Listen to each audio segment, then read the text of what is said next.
এবছরের সপ্তমীর সকালটা কেটেছে একটু অন্যরকম, কারণ এবছর সপ্তমীতে আমি চলে গেছিলাম গঙ্গায় নবপত্রিকা স্নান করাতে। দেখতেই পাচ্ছ আমরা অনেকে মিলে গেছিলাম গাড়ি করে। হোক চলো যাওয়া যাক এবার।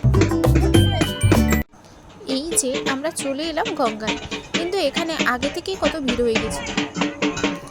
এই এত ভিড় পেরিয়ে শেষমেশ আমরা গঙ্গার কাছে এসে উপস্থিত হলাম। আর এদিকে দেখো মায়ের আগমনে প্রকৃতিও কি সুন্দর সেজে উঠেছে। এদিকে আমাদের কলাবউকে স্নান করানো হচ্ছে।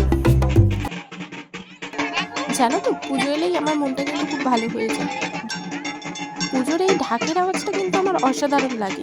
তোমাদের আর কার কার ভালো লাগে আমাকে কমেন্ট করে অবশ্যই জানিও।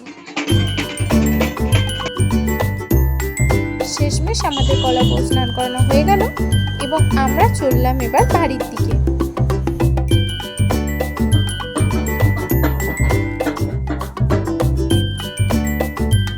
এবং এই পর্যায়ে বাড়ি ফেরার পর কলাবউকে ঘিরে বরণ ছিল।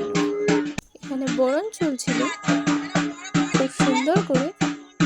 আর এই যে হলো আমাদের মা দুর্গা।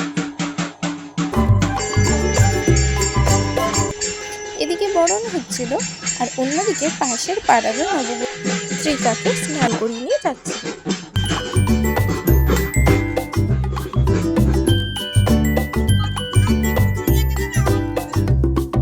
ভিডিওটা এখানেই শেষ করছি। তোমাদের পুজো খুব ভালো কাটুক।